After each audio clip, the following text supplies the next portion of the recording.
نحمده ونستعينه ونستغفره ونعوذ بالله من شرور أنفسنا وسيئات أعمالنا من يهده الله فلا مضل له ومن يضلل فلا هادي له وأشهد أن لا إله إلا الله وحده لا شريك له وأن محمدًا عبده ورسوله يا أيها الذين آمنوا اتقوا الله حق تقاته ولا تموتن إلا وأنتم مسلمون يا أيها الناس اتقوا ربكم الذي خلقكم من نفس واحدة وخلق منها زوجها وبث منهما رجالا كثيرا ونساء واتقوا الله الذي تساءلون به والأرحام إن الله كان عليكم رقيبا يا أيها الذين آمنوا اتقوا الله وقولوا قولا سديدا يصلح لكم أعمالكم ويغفر لكم ذنوبكم ومن يطع الله ورسوله فقد فاز فوزا عظيما أما بعد فأعوذ بالله من الشيطان الرجيم سبحان الذي أسرى بعبده ليلا من المسجد الحرام إلى المسجد الأقصى الذي باركنا حوله وقال الحق سبحانه وتعالى ومن يعظم شعائر الله فإنها من تقوى القلوب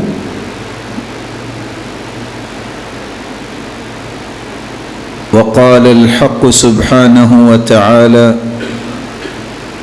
لتجدن أشد الناس عداوة للذين آمنوا اليهود والذين أشركوا لائق ست تکریم سامعین مکرم، اللہ ذوالجلال ہم سب کے خالق و مالک اور رازق ہیں۔ وہی ذات قادر مطلق ہے، یہ اس کا احسان عظیم ہے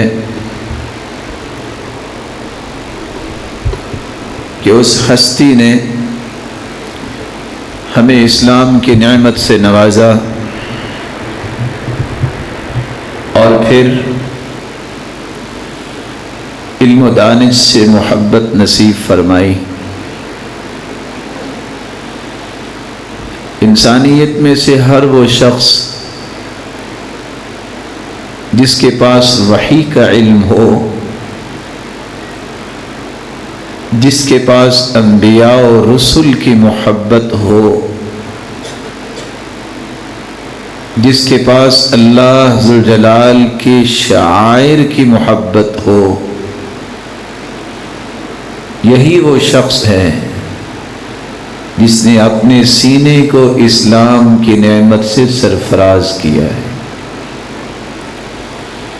اور اس کی گواہی خود قرآن دے رہا ہے وَمَن يُعَظِّمْ شَعَائِرَ اللَّهِ فَإِنَّهَا مِن تَقْوَى الْقُلُوبِ۔ اللہ کی نشانیوں، اللہ کے شعائر جو ان کی عظمت کی پہچان رکھتا ہے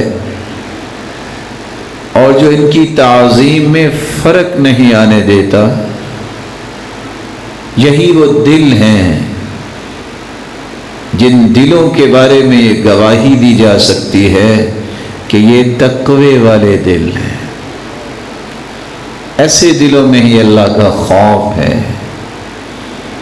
ایسے دلوں میں ہی اللہ کی خشیت ہے، اور یہی دل اللہ ذوالجلال کے پسندیدہ دل ہے.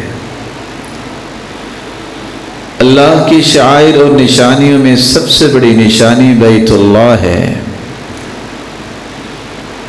55 سال اگر دنیا کے کسی خطے میں بھی آپ نماز پڑھتے ہیں،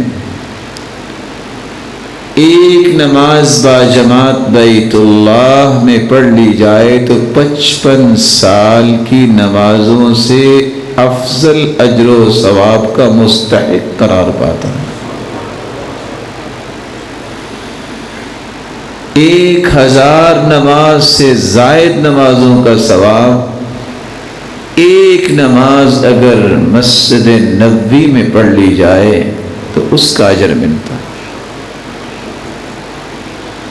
اور آپ ابھی سنیں گے کہ بیت المقدس میں جو نماز پڑھتا ہے، سلیمان علیہ السلام نے دعا کی تھی، وہ جب نماز سے فارغ ہو کے جائے تو اس طرح ہو جائے جس طرح آج ہی اس کی ماں نے جنا ہے، اس کا گناہ کوئی باقی نہ بچے.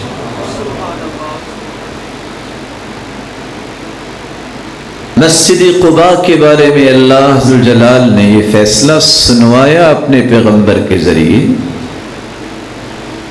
من تطہر فی بیتہ ثم اتی مسجد قباء، جو باوضو ہو کے مسجد قباء کی طرف آتا ہے اور 2 رکعتیں پڑھ لیتا ہے، پڑھتا 2 رکعتیں مدینے میں ہے مسجد قباء میں، لیکن اجر اسے عمرے کا ملتا ہے. یہ اللہ کی نشانی ہے. یہ میدان عرفات جہاں آدم علیہ السلام اور حواء علیہ السلام کا تعارف ہوا، بلکہ مفسرین تو لکھتے ہیں کہ اللہ نے جب جتنی مخلوق پیدا کرنی ہے اس مخلوق کی روحوں کو بکھیرا تھا، تو میدان عرفات میں جب وعدہ لیا تھا الست بربکم، تو تمام روحوں نے کہا تھا بلا اللہ آپ ہمارے رب ہیں. یہ نشانیاں ہیں. مساجد بھی یہ اللہ ذوالجلال نے اسلام کے شعائر بنائے ہیں.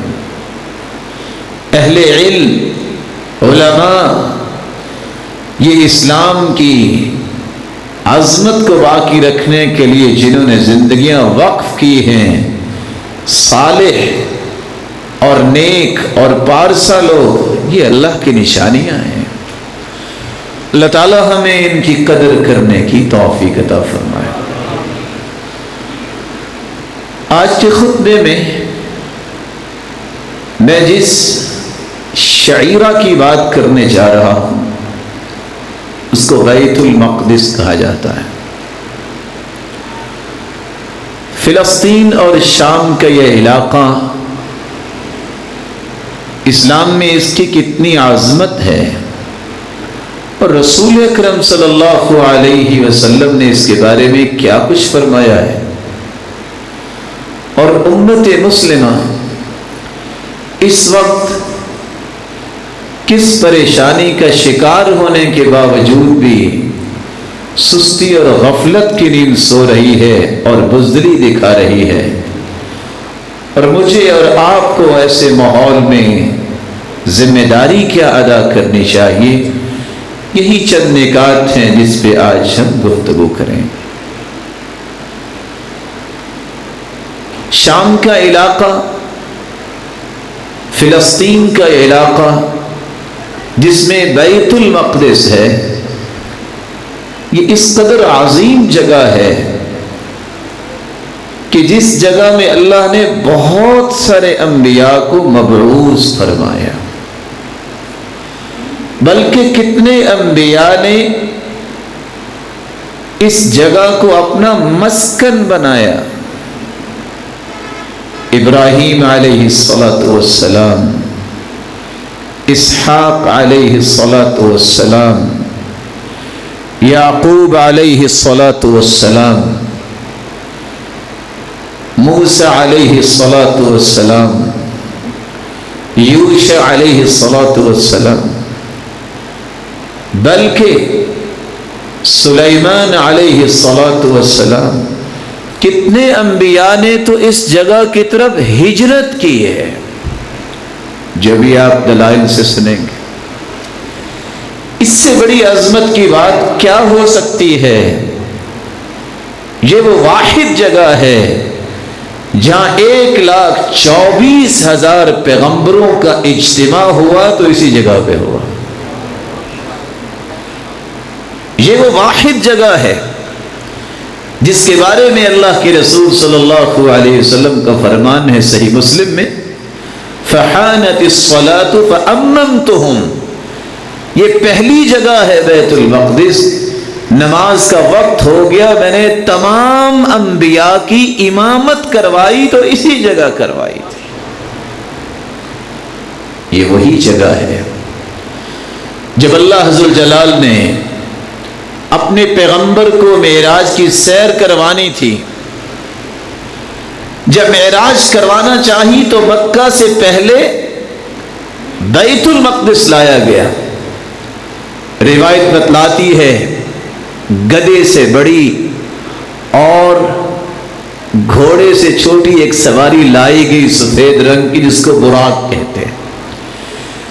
جبریل بھی اس سے سوار ہوئے اور سید المرسلین بھی اس سے سوار ہوئے۔ ویسے تو یہ مکے اور شام کا راستہ 40 دن کا ہے، لیکن جہاں نظر جاتی وہاں اس کا ایک قدم اٹھتا اور اگلا قدم وہاں جا کے رکتا جہاں انسان کی نظر جاتی ہے۔ جہاں انبیاء علیہم الصلاۃ والسلام نے اپنی سواریاں باندھی، اللہ کے رسول صلی اللہ علیہ وسلم نے بھی اس کو باندھنا چاہا، جبریل نے کہا نہیں۔ پھر جبریل نے اپنا پر مارا، سوراخ کیا پتھر کو، کہا آپ کی سواری یہاں باندھی جائے۔ نماز پڑھانے کے بعد جو 7 آسمانوں کی اللہ نے سیر کروائی ہے، اس کا آغاز بھی بیت المقدس سے ہوا ہے۔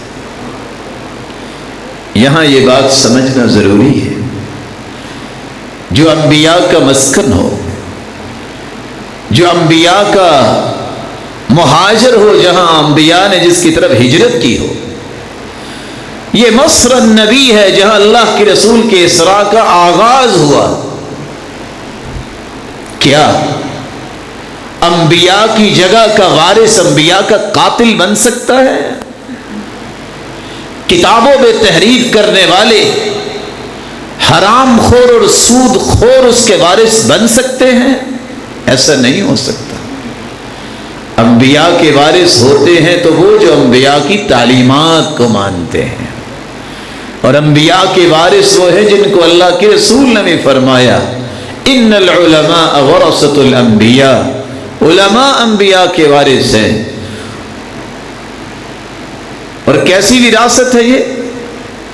وَإِنَّ الْأَنْبِيَاءَ لَمْ يُوَرِّثُوا دِينَارًا وَلَا دِرْهَمًا، انبیاء اور رسل نے درم و دینار کی وراثت نہیں چھوڑی، انما ورثوا العلم، انبیاء کی وراثت تو علم ہے۔ فمن اخذه اخذ بحظ وافر، جس نے یہ وراثت لے لی اس نے تو وراثت کا بہت بڑا حصہ لے لیا۔ اللہ اس وراثت کو لینے والوں کی صف میں ہمیں بھی شامل فرمائے۔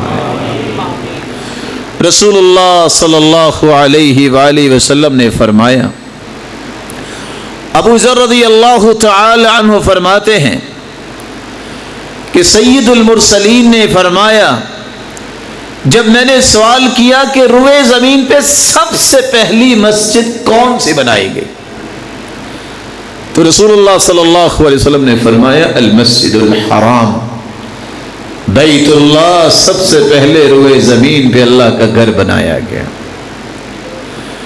پھر میں نے سوال کیا اس کے بعد کون سی مسجد بنائی گئی، تو رسول اللہ صلی اللہ علیہ وسلم نے فرمایا المسجد الاقصی، بیت اللہ کے بعد مسجد اقصی بنائی گئی۔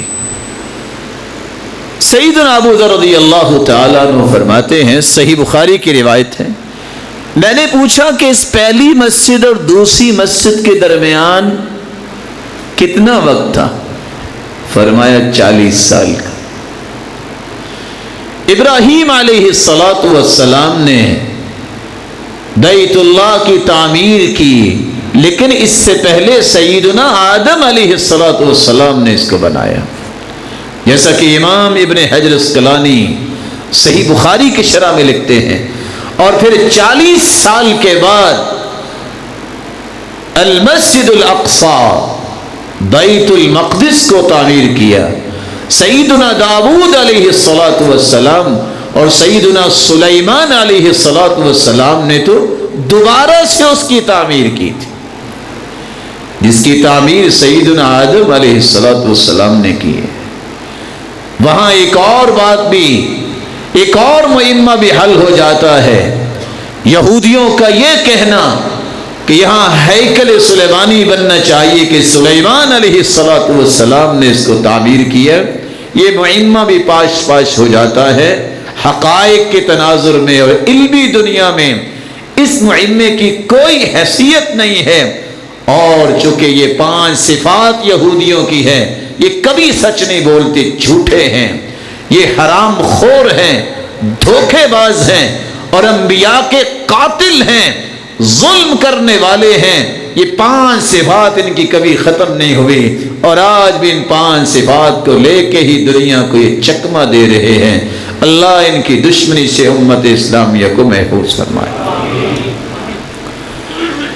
اسی بات کو اللہ تعالیٰ نے قرآن میں واشداف الفاظ میں کہہ دیا، لَتَجِدَنَّ أَشَدَّ النَّاسِ عَدَاوَةً لِلَّذِينَ آمَنُوا الْيَهُودِ، یہ قرآن کی سٹیٹمنٹ ہے۔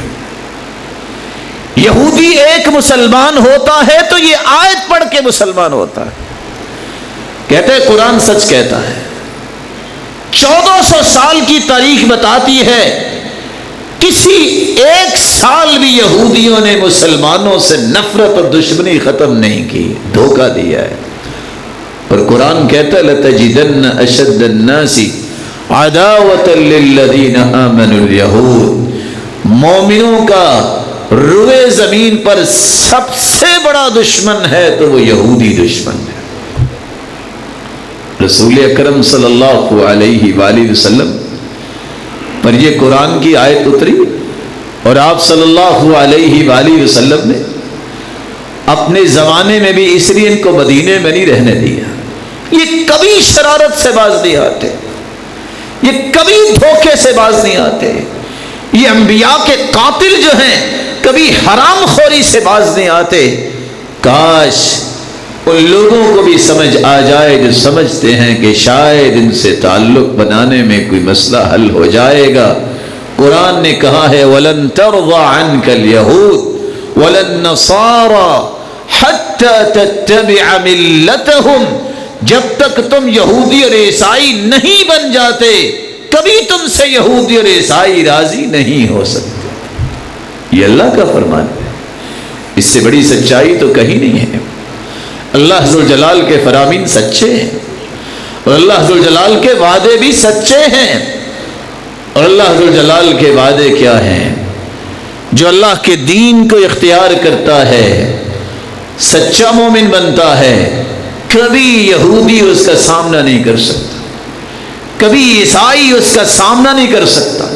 سوچ میں پڑ گئے ہوں گے آپ، سامنا تو کر رہے ہیں۔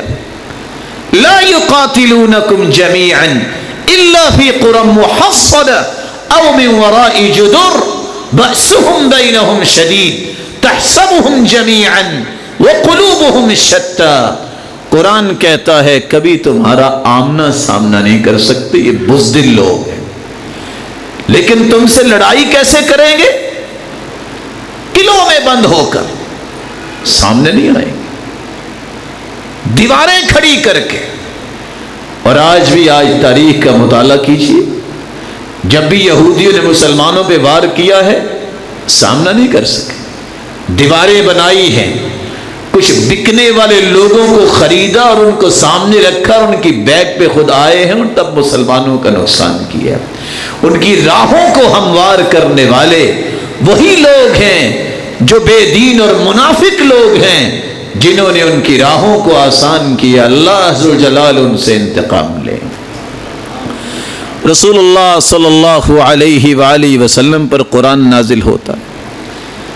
جہاں مسجد اقصی کی جگہ کو، شام کے اس علاقے کو اللہ ذوالجلال نے اتنی فضیلت دی ہے، اس کو مقدس جگہ بنایا ہے. وہاں اللہ ذوالجلال نے اپنے پیغمبر کے ذریعے یہ بتا دیا کہ دنیا میں جو اللہ کا دوسرا گھر بنا تھا وہ بیت المقدس تھا. تیسری بات، اس کو اللہ ذوالجلال نے مقدس بنایا ہے. اس کی عزت ہے، عظمت ہے، اس کا تقدس ہے. اللہ ذوالجلال قرآن مجید میں فرماتے ہیں وَنَجَّيْنَاهُ وَلُوطًا إِلَى الْأَرْضِ الَّتِي بَارَكْنَا فِيهَا لِلْعَالَمِينَ.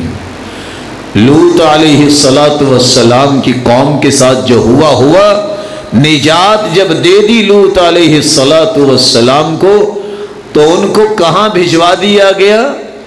اس سرزمین پر جہاں اللہ نے برکتیں اتاری، ان کو شام کی طرف بھیج دیا گیا.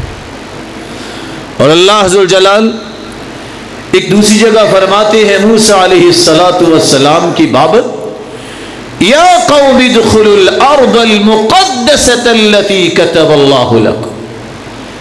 اے قوم کے لوگوں، ارض مقدسہ میں چلے جاؤ. موسیٰ علیہ السلام کے بارے میں بھی اللہ فرما رہے ہیں کہ انہوں نے بھی اپنی قوم کو کہا کہ یہ عظمت والی جگہ ہے، ادھر شام کے علاقے میں چلے جاؤ. اللہ ذوالجلال نے ایک تیسری جگہ فرمایا جب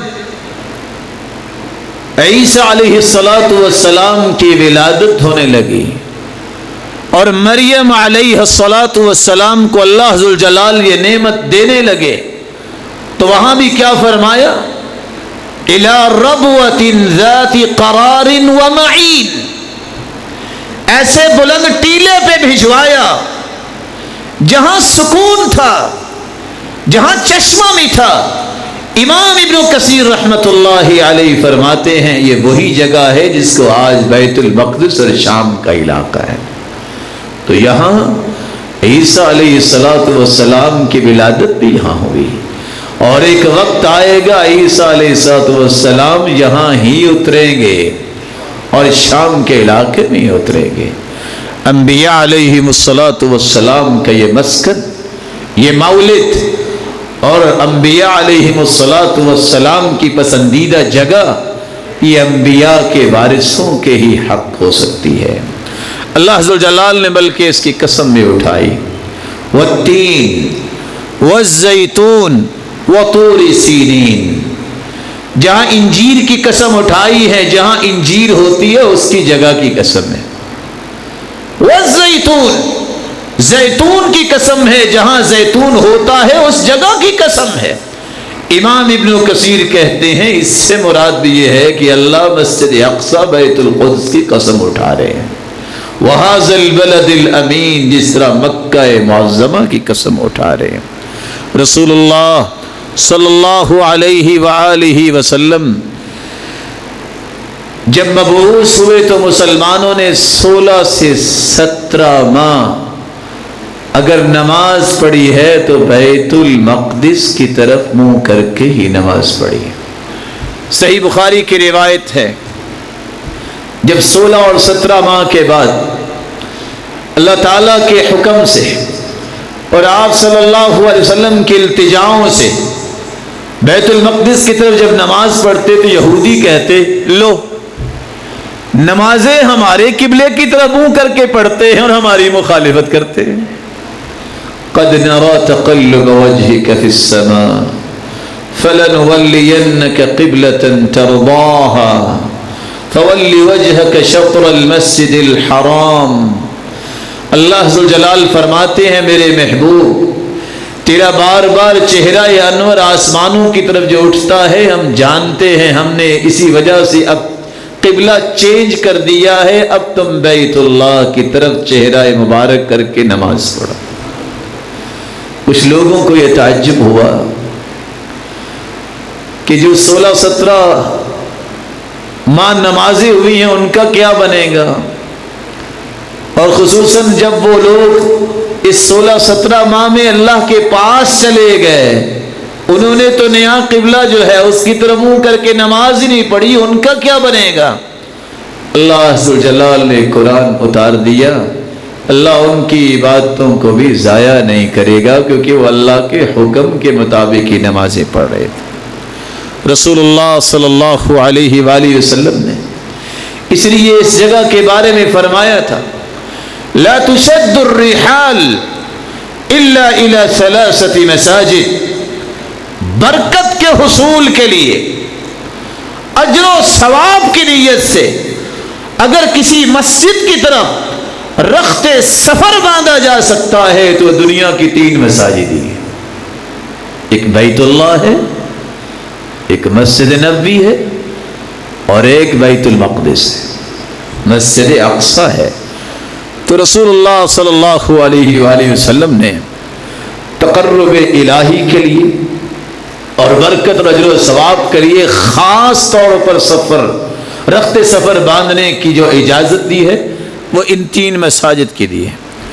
رسول اللہ صلی اللہ علیہ وآلہ وسلم نے فرمایا، جب مجھے بیت المقدس پہنچایا گیا، جب میں واپس آیا، مکے والوں کے لیے بہت بڑی خبر تھی۔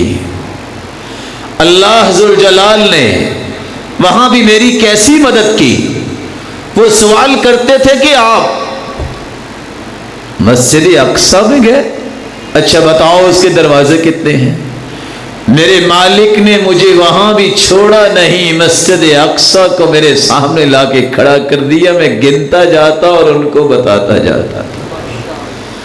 بلکہ اگر یہ کہا جائے تو آج کل کے دور میں سمجھنے کے لیے کہا جا سکتا ہے، سب سے پہلے اللہ ذوالجلال نے صدیق کو صدیق بنایا ہے تو اس مسجد کی تصدیق کی وجہ سے ابو جہل گیا تھا ابو بکر کے پاس رضی اللہ عنہ، اور کہنے لگا کیوں بھئی کوئی راتوں رات پہاڑوں پہ چڑھتا اور وادیوں میں اترتا مسجد اقصی جا سکتا ہے؟ اب وہ جانتے تھے کہ 40 دن کا رستہ، کہا ایسا تو نہیں ہو سکتا۔ کہا یہ ہو سکتا ہے کہ کوئی کہے کہ 7 آسمانوں کی سیر بھی کر لیے؟ کہا ایسا تو نہیں ہو سکتا۔ کہا لگا کہ ابو جہل ہنستا ہے، جانتے ہو یہ کس نے دونوں باتیں کہی ہیں جس کو تم نبی مانتے ہو؟ کہا اگر اس ہستی نے کہا ہے تو دونوں ہی ہو سکتی ہیں، کوئی میت استعمال نہیں کیا، عقل کی بات ہی نہیں پوچھی کہ عقل سوچے کرے، محمد مصطفیٰ نے کہہ دیا ہے، فرمایا فَإِنِّي أُصَدِّقُهُ فِي مَا هُوَ أَبْعَدُ مِنْ ذَلِكَ۔ اگر اس سے بڑی بات بھی کوئی کہہ دے، محمد مصطفیٰ کی زبان اس سے بڑی بھی بات کہہ دے تو میں اس کو بھی ماننے کو تیار ہوں۔ اور روایت بتاتی ہے کہ اللہ تعالیٰ نے کیسے دیوار پہ اس مسجد اقصی کو پیش کر دیا، جس کو دیکھ دیکھ کے رسول اکرم صلی اللہ علیہ وسلم نے کافروں کے اور مشرکوں کے جوابات دیا۔ رسول اللہ صلی اللہ علیہ وسلم کے صحابی بیان کرتے ہیں، تذاکرنا ونحن عند رسول اللہ صلی اللہ علیہ وسلم، ہم بیٹھے آپس میں بات کر رہے تھے اور بات کرتے کرتے اس بات پہ پہنچے، ایہما افضل مسجد رسول اللہ او مسجد بیت المقدس؟ مسجد نبوی افضل ہے کہ مسجد اقصی افضل ہے؟ صحابہ کہتے ہیں جب ہماری بات ہوئی تو رسول اکرم صلی اللہ علیہ وآلہ وسلم نے فرمایا، صلاة فی مسجد ھذا افضل من 4 صلوات فی، 4 نمازیں بیت المقدس میں پڑھیں تو میری مسجد میں نماز پڑھی گئی ان 4 نمازوں سے افضل ہے۔ رسول اللہ صلی اللہ علیہ وآلہ وسلم نے فرمایا سلیمان علیہ السلام نے دعا کی تھی، اور دعا بیت المقدس کو جب بنایا گیا تو بنانے کے بعد جس طرح ابراہیم علیہ السلام نے انہیں دوبارہ تعمیر کر کے دعا کی تھی، ربنا تقبل منا، اللہ ہم سے قبول فرما لے، اسی طرح سلیمان علیہ السلام نے بھی دعا کی تھی اور 3 دعائیں کی۔ پہلی دعا، اللہ مجھے ایسا فیصلہ کرنے کی توفیق عطا فرما جو تیرا فیصلہ ہو، میرے فیصلے میں کوئی ایسی کمی کوتاہی نہ ہو۔ اے اللہ دوسری میری دعا یہ ہے، مجھے ایسی بادشاہت دے، ایسی حکومت اور طاقت دے جو میرے بعد کسی کو عطا نہ کرنا۔ یہی وجہ ہے رسول اللہ صلی اللہ علیہ وسلم فرماتے ہیں کہ رات کو جن آ گیا، میں نماز پڑھ رہا تھا تو جن نے تنگ کرنا چاہا، میں نے اس کی گردن سے دبوچا اور اس کے منہ کا لعاب بھی میرے ہاتھ پہ گرا، جیسے بلی کا بچہ ہوتا ہے اسی طرح کا تھا۔ میرا جی تو چاہا کہ میں اس کو ستون کے ساتھ باندھوں تاکہ صبح مدینے کے بچے اس سے کھیلیں۔ پھر مجھے میرے بھائی کی بات یاد آ گئی سلیمان کی کہ اے اللہ میرے بعد کسی کو اتنی حکومت نہ دینا، میں نے اس کو چھوڑ دیا۔ اور تیسری دعا، سلیمان علیہ السلام نے یہ دعا کی تھی، الہ العالمین اس بیت المقدس میں جو نماز پڑھے، نماز سے فارغ ہو کے جائے تو اس کی حالت ایسی ہونی چاہیے جس طرح آج اس کی ماں نے اسے جنا ہے، اس کے سارے گناہ معاف فرما دینا۔ اللہ کے رسول فرماتے ہیں پہلی 2 دعائیں تو قبول ہوگی، وہ آرجو، اور مجھے امید ہے کہ اللہ تیسری بھی دعا ان کی قبول کر لی ہوگی۔ رسول اللہ صلی اللہ علیہ وآلہ وسلم نے اس لیے فرمایا مسلمانوں جب فتنوں کا دور ہوگا تو تم شام کے علاقے کی طرف پناہ لینا۔ صحابی روایت کرتے ہیں انی رأیت کأن عمود الكتاب انتزع من تحت وسادتی فأتبعته بصری فَإِذَا هُوَ نُورٌ سَاطِعٌ، میں نے دیکھا کہ ایک نور، ایک کتاب سے ایک ستون بنتا ہے روشنی کا، میں نے اسے غور سے دیکھا، میں کیا دیکھتا ہوں وہ شام کی طرف کا نور ہے۔ رسول اللہ صلی اللہ علیہ وسلم نے فرمایا وَإِنَّ الْإِيمَانَ إِذَا وَقَعَتِ الْفِتَنِ بِالشَّامِ، جب فتنے زیادہ ہو جائیں گے تو ایمان لوٹ کے شام کی طرف چلا جائے۔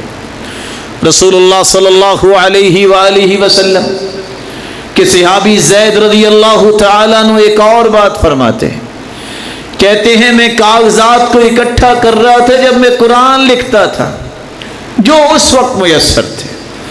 اللہ کے رسول صلی اللہ علیہ وسلم نے اچانک کہا طوبی للشام، خوش نصیبی ہے شام کے لیے۔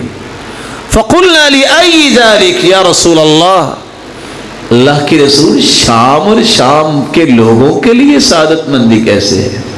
تو آپ صلی اللہ علیہ وسلم نے فرمایا لأن ملائکۃ الرحمن باسطۃ اجنحتها علیہا، اللہ ذوالجلال کے نورانی فرشتوں نے اپنے پر اس پہ بچھائے ہوئے ہیں۔ رسول اللہ صلی اللہ علیہ وآلہ وسلم نے یہاں تک فرمایا مسلمانوں ایک وقت آئے گا ان تکونوا جنودا مجندہ جند بالشام وجند بالیمن وجند بالعراق، مسلمانوں تمہاری فوجیں منقسم ہوں گی، ایک لشکر یمن میں ہوگا، ایک شام میں ہوگا، ایک عراق میں ہوگا۔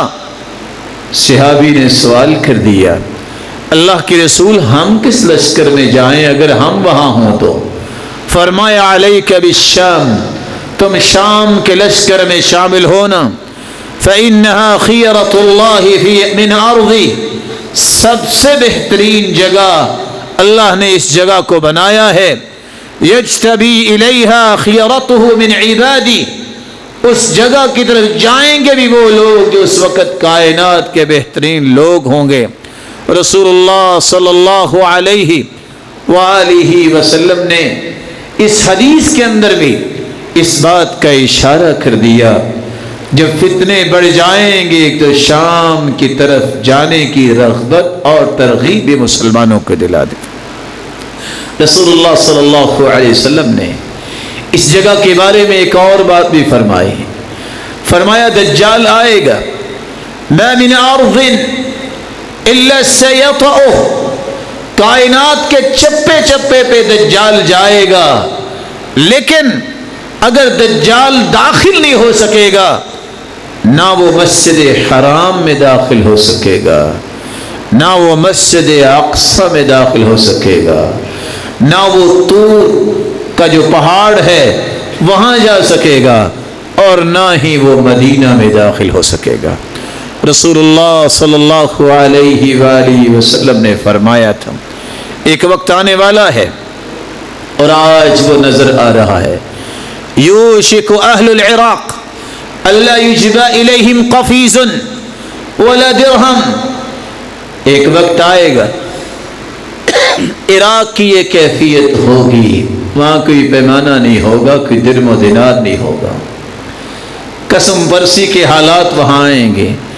پھر آپ نے فرمایا اللہ کے رسول صلی اللہ علیہ وسلم نے ایک ایسا وقت آئے گا، شام پر بھی وقت آئے گا جب وہاں بھی کوئی شخص مال و متاع نہیں رکھتا ہوگا. مسلمانوں پہ یہ مصیبتیں آئیں گی. ساتھ ہی رسول اللہ صلی اللہ علیہ وسلم سے جب سوال کیا گیا یہ مصیبتیں آئیں گی تو کن کی وجہ سے، فرمایا یہ عجمیوں کی وجہ سے آئیں گی یا رومیوں کی وجہ سے آئیں گی. اور آج وہی لوگ جو عربی نہیں ہیں اور وہی لوگ جو یہودی ہیں انہوں نے آج ان کی زندگی کو تنگ کر رکھا. یہاں رک کے ایک بات سمجھنے والی ہے، اسرائیل یہ یعقوب علیہ السلام کا نام ہے، اور قرآن مجید میں اس کا تذکرہ بھی اللہ تعالیٰ نے کیا ہے. اس لیے دیکھیں یہودیوں کا مکر، ان کو چاہیے تھا اس کا نام رکھتے کہ یہ یہودیوں کا ملک ہے، انہوں نے اس کا نام اسرائیل رکھا ہے. لوگ اس لیے انجانے میں کہہ دیتے ہیں اللہ اسرائیل پہ لعنت کرے، نہیں، اللہ یہودیوں پہ لعنت کرے. اسرائیل تو یعقوب علیہ السلام کا نام ہے، اس لیے ان کے مکر کو بھی سمجھنا چاہیے اور ان کی مکاری سے بچتے ہوئے کہیں ایسی بات بھی نہیں کہنی چاہیے کہ کہیں وہ انبیاء کی طرف منسوب نہ ہو جائے. رسول اللہ صلی اللہ علیہ وآلہ وسلم نے ایک اور بات بھی فرمائی. رسول اللہ صلی اللہ علیہ وسلم نے فرمایا جب کہا گیا کہ جنگ تو ختم ہو گئی ہے، گھوڑے بھی صحابہ نے چھوڑ دیے ہیں، اب کیا جنگ ہونی ہے؟ فرمایا نہیں، ایک وقت آئے گا جنگ ہوگی، اور وہ فیصلہ کن جنگ ہوگی جس کو الملحمۃ العظمیٰ کہا گیا ہے. ملحمہ گوشت کے ٹکڑے اڑیں گے، یہ وہ وقت آنے والا ہے، یہ اللہ ہی جانتا ہے کہ اس کی شروعات ہے یا کب یہ ہوگا. وہ وقت ہوگا جب مسلمانوں کو اللہ فتح یاب کرے گا، وہ وقت ہوگا جب ایک ایک یہودی کو چن چن کے مارا جائے گا، وہ وقت ہوگا جب پوری کائنات پہ عدل کا نظام ہوگا. عیسیٰ علیہ السلام دنیا میں دوبارہ ان کو بھیجا جائے گا آسمانوں سے. رسول اللہ صلی اللہ علیہ وآلہ وسلم نے فرمایا ایک وقت آنے والا ہے، قیامت بھی جب آئے گی تحشر الناس، لوگوں کو جمع کیا جائے گا. قالوا یا رسول اللہ، اے اللہ کے رسول صلی اللہ علیہ وسلم ہمارے لیے پھر حکم کیا ہے؟ فرمایا علیکم بالشام، یمن کے علاقے حضرموت سے ایک آگ نکلے گی، وہ پوری کائنات کو آگے لگا کے میدان محشر کی طرف لے جانا چاہے گی۔ صحابی سوال کرتے ہمارے لیے حکم کیا ہے؟ آپ نے فرمایا تمہارے لیے حکم یہ ہے تم شام کے علاقے میں چلے جانا، اور شاید کہ آثار بھی اس بات کی طرف اشارہ کرتے ہیں کہ قیامت بھی وہاں قائم ہوگی۔ دجال کو بھی اللہ قتل کروائے گا، کن کے ہاتھوں سے اور کس جگہ پہ؟ روایت بتلاتی ہے کہ باب لد پہ ہی عیسیٰ علیہ السلام اسے قتل کریں گے، اور یہ بھی یہی جگہ ہے جس کو آج اسرائیل کے نام سے آپ یاد کرتے ہیں، اور آج بھی تل ابیب کے نام سے دیکھتے ہیں کہ ایسی جگہ ہے۔ اسی جگہ پہ بیت المقدس کے ارد گرد ہی عیسیٰ علیہ السلام اس کو قتل کریں گے۔ ہوگا کیا؟ بیت اللہ کے اندر حجر اسود کے سامنے مہدی کی بیعت ہوگی، یہاں سے فوجیں روانہ ہوں گی، شام کو صفیں بنیں گی، اور عیسیٰ علیہ السلام مینارہ شرقیہ پہ اتریں گے، اور پھر دجال کے ساتھ لڑائی ہوگی اور اس کے ساتھ یہودی ہوں گے۔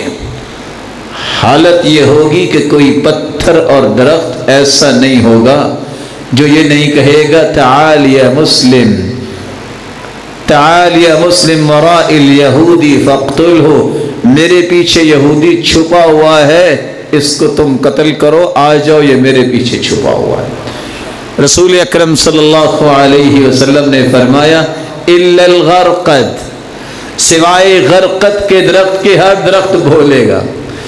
شاید کہ کسی نے یہودیوں کی تاریخ پڑھی ہو، یہ غرقد کا درخت بہت لگاتے ہیں کیونکہ وہ جانتے ہیں کہ اس نے بولنا نہیں ہے، باقی سارے درخت بولیں گے۔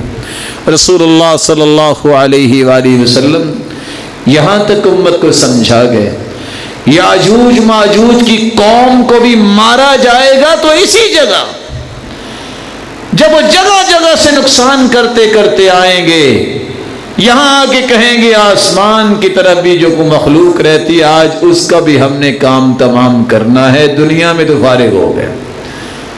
وہ تیر پھینکیں گے آسمان کی طرف، اللہ کی رسول فرماتی ہے ان کو بھی خون لگا کے اللہ ذو الجلال واپس لائیں گے، وہ کہیں گے کہ بس ہم نے پوری دنیا کو فتح کر لیا، اور آخر ایسی قوم اللہ مسلط کریں گے جن کے ہاتھوں سے کوئی بچ نہیں پائے گا، اور یاجوج ماجوج کی قوم کو بھی نیست و نابود کر دیا جائے گا۔ رسول اللہ صلی اللہ علیہ وسلم نے فرمایا لا تقوم الساعة حتى تقاتل اليهود، قیامت اس وقت تک نہیں آئے گی جب تک تم یہودیوں سے لڑائی نہیں کرو گے۔ حتى يقول الحجر وراءه اليهودي يا مسلم هذا يهودي ورائي فاقتله، صحیح بخاری اور مسلم کی روایت ہے، پتھر بھی بول کے کہے گا آ جاؤ میرے پیچھے یہودی چھپا ہے، اس کو مارو۔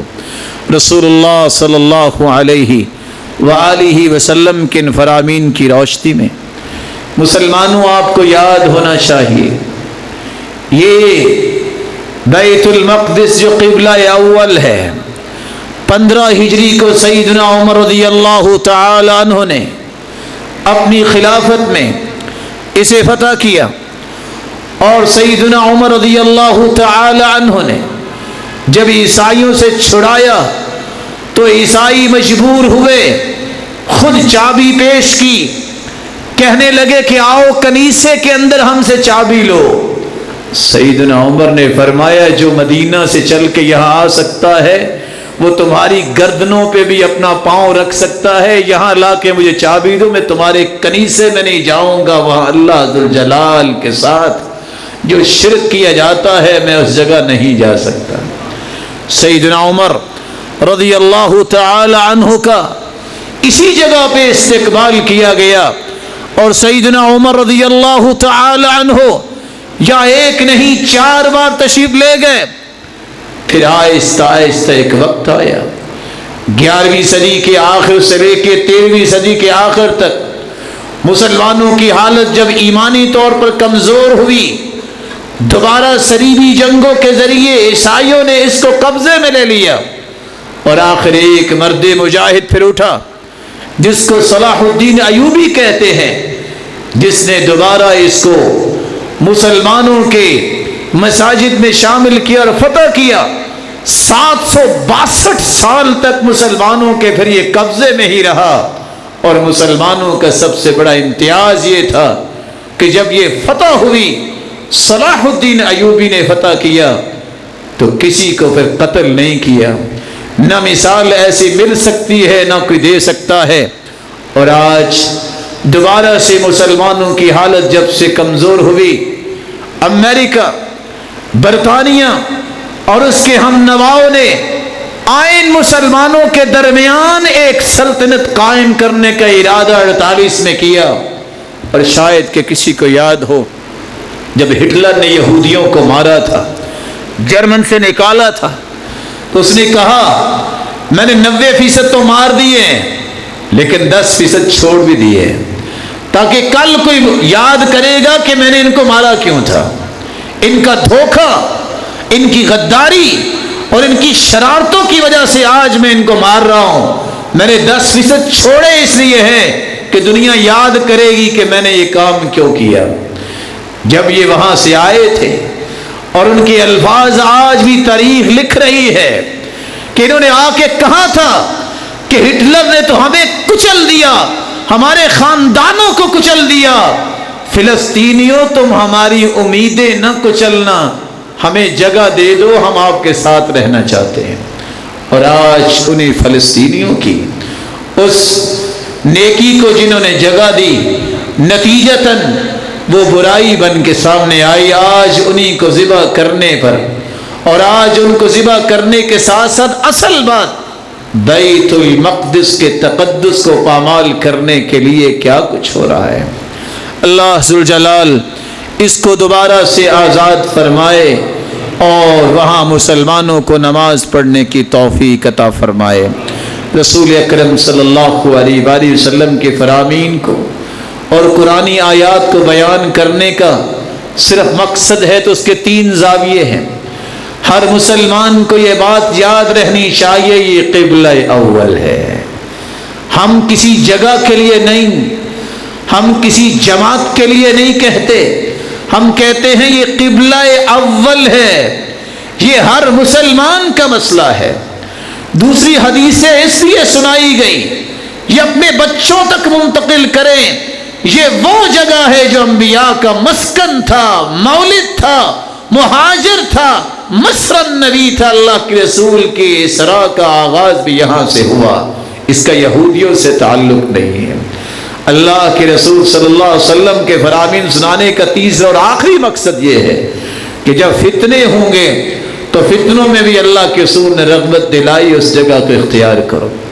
رسول اکرم صلی اللہ علیہ وآلہ وسلم نے 7 خوشخبری بھی سنائی تھی، اور وہ خوشخبری یہ تھی کہ اللہ ذوالجلال مسلمانوں کو ضرور فتح دیں گے۔ اللہ ہمیں وہ ایمان عطا فرمائے جس سے فتح مل سکے اور اس کی رضا مل سکے۔ وآخر دعوانا الحمدللہ۔